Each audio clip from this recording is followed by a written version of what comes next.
fantastic at his job, but he feels that he is unappreciated purely because he doesn't feel like he's being personally recognised. His world is very much centred around him, so once his job is taken away because of his injuries, he has nothing to fall back on, and he just ends up peering inward, essentially. And it's a difficult role for any actor to play because the character undergoes this huge change across the movie. He's got this massive arc, and he starts out in a very different place from where he is at the end of the movie.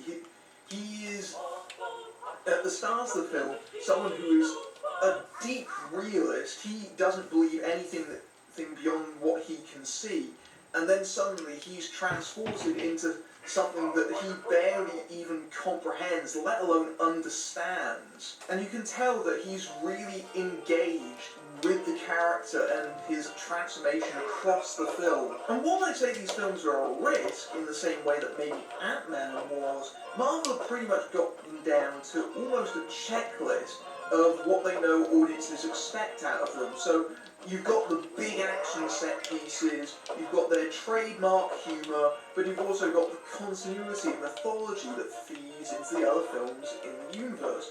And Doctor Strange fits all those criteria. In other Marvel movies, especially the lesser ones, there is a feeling that they are bowing down to formula, and Doctor Strange occasionally has to fight that battle within itself, because again, this is an origin story, and I've made plain that origin stories are a little bit stale by this point because they have certain beats that they need to hit. And for the first 2/3 of Doctor Strange, it does feel like we're on very familiar ground. There are certain parallels to be made, especially with something like Iron Man, for example. Strange and Tony Stark are actually quite similar characters in certain respects. They both are brilliant people that end up being humbled in some way, and they have a life-changing experience after that as they try to atone themselves in some way. It definitely hits on familiar plot beats if you've seen a number of these movies. However, there is enough here that feels new and different that manages to make it not feel old hat. There is some fresh elements here, especially with regards to magic.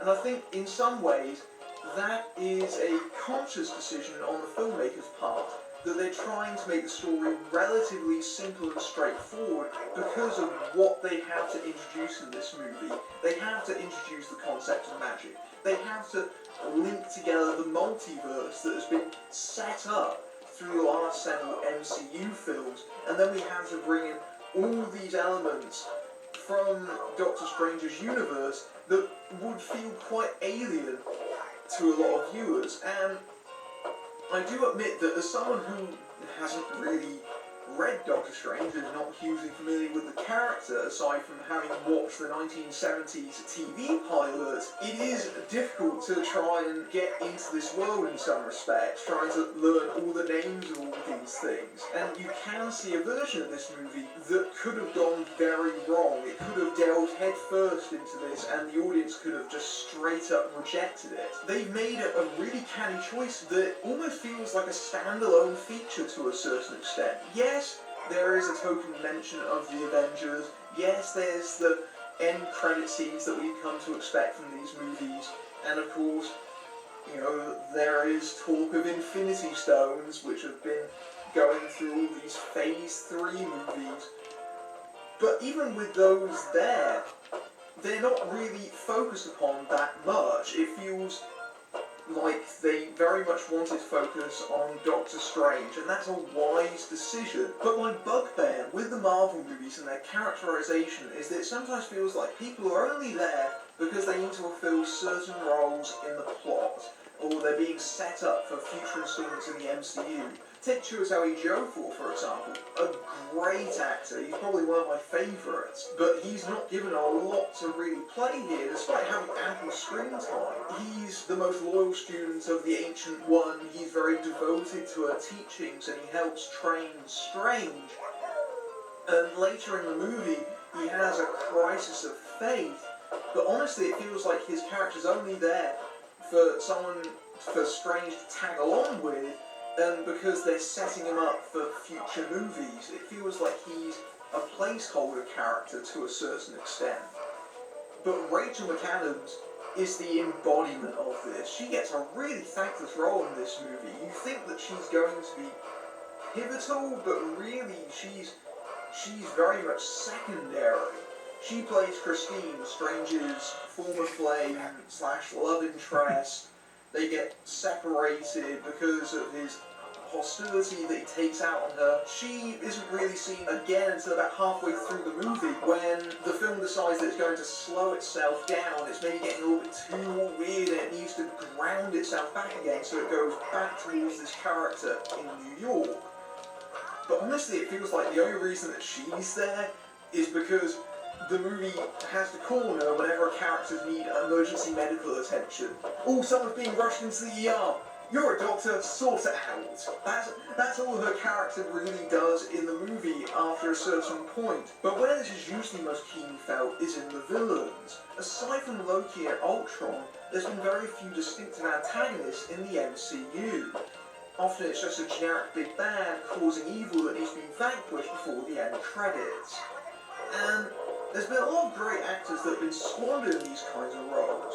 I don't think that's entirely the case with Mads Mikkelsen. It's not a completely fleshed out character still, but there is a little bit more to Caecilius than the usual kind of stock villains. And I think that's partly because of the way that they add symmetry to him and Strange, as they're both students of the Ancient One. And once they get down to talking, they realise that their opinions aren't really that different from one another. It's really the ways that they go about it, and that enriches Strange's arc. And I think Mikkelsen himself, he brings a lot more presence to this role than you would normally see out of something of these kinds of movies. And I think that's purely because of his experience in playing these kind of roles like The Sheaf or on Hannibal. He understands how to make the character memorable, even though he's not given nearly enough screen time to do that, and the script underserves him because it becomes increasingly clear that he's more of a subordinate than a major threat. Despite his own massive powers, it's clear that he's more of a servant to some darker evil. There is, however, a major exception for the secondary cast, and that's Tilda Swinton. I know her casting provoked a lot of controversy, and understandably so. The Ancient One carries a lot of baggage as a character. He's normally portrayed as this elderly Chinese man, and he hails from Tibet, which you can't have in the movie because it's a political hot potato and they want this to be screened in China.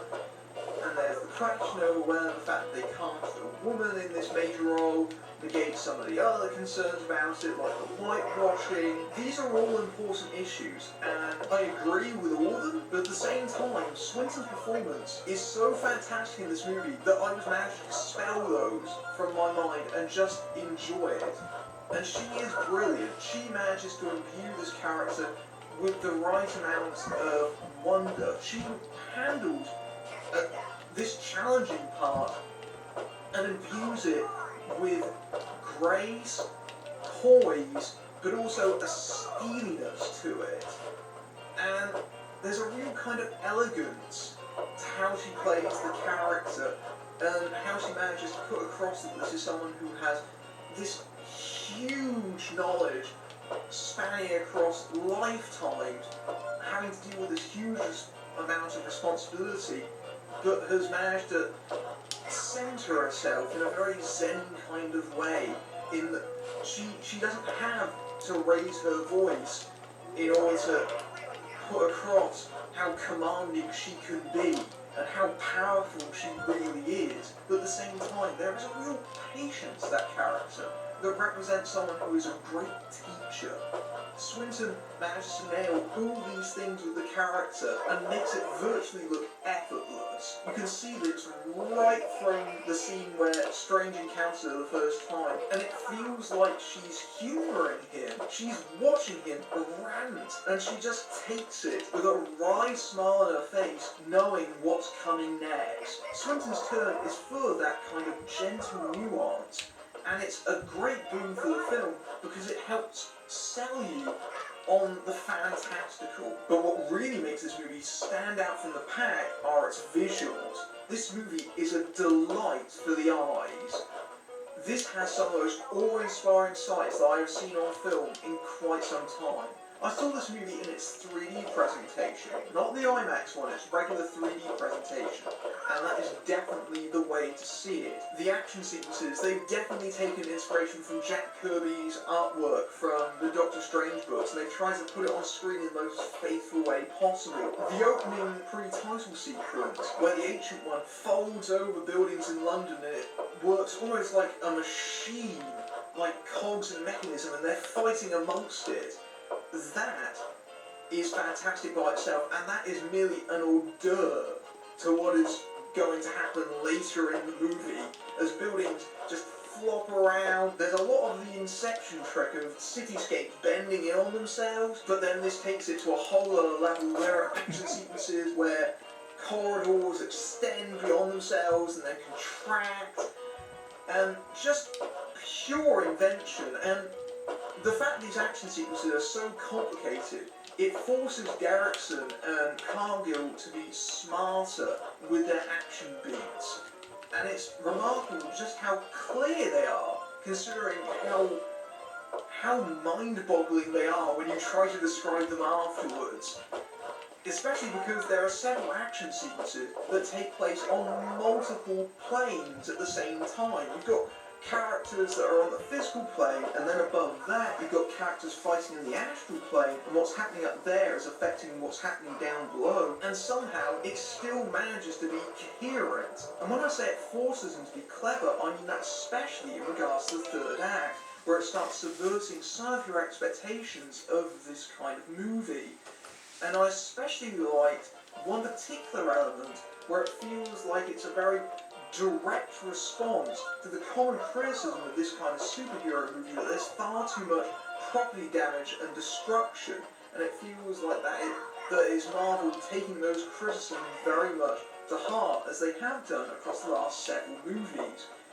But Derrickson and Cargill, they also remember that the character's main asset is not simply his powers, and it's not simply all about action, but it's also about intelligence. That is his main strength, and that figures prominently in the end of the movie. Even with all the eye-popping visuals, there is a sense that Derrickson is slightly holding back, knowing the character can go into much weirder and wilder territory, that this feels very much like a gateway towards. And given the success they've had in pulling this off, I'm fully in favour of seeing future installments with this character that delve headlong into the borderline psychedelic.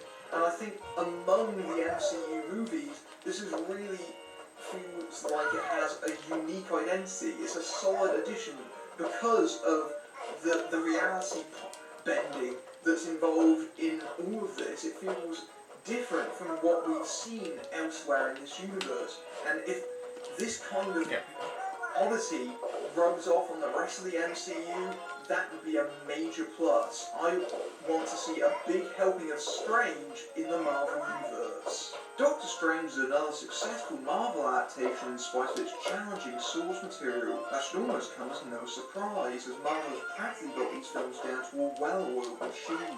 Benedict Cumberbatch is a strong choice as the narcissistic but gifted, touchy character, while Tilda Swinton adds a welcome amount of wisdom and grace to the Ancient One. But as usual, it feels like some actors are underutilised because character falls secondary to the plot, especially Rachel McAdams' love interest. The story itself is largely a familiar origin tale, but it's greatly enlivened by the fantastic visuals and special effects. And the filmmakers turn the action set pieces into eye-popping delights that are hugely inventive and crazily ambitious. Although it sets up and connects other MCU films, it works well as a standalone piece. And despite the fact that casual fans might not keep up with the mythology, they'll be dazzled by the tricks the Good Doctor had. Coming up soon, Michael Pena and Alexander Skarsgård are unorthodox cops in War on Everyone. We discover the world of trolls, and a man fights for his dignity in Ken Loach's I, Denny Blake. But until then, I'm Matthew Buck, fading out.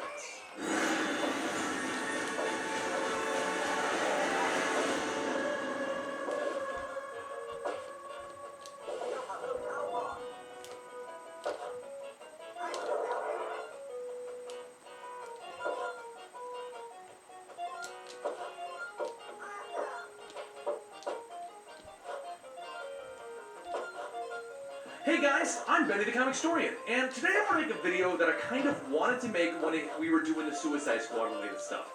Because, as you guys know, Suicide Squad bombed in reviews, but some people actually enjoyed the movie. And I wanted to make a video as to why I don't watch or trust reviews on movies that I know for 100% that I'm going to watch. And I wanted to explain my reasoning behind that, and give you guys a challenge to not watch or read reviews based on Doctor Strange before going to see it. But before I go into my explanation for this particular vlog, I did want to let you guys know about a t-shirt company that I'm considering working with. What I'd like to do with this t-shirt company is we've discussed possibly having them host our new shirt line that we're going to be coming out with. And I wanted to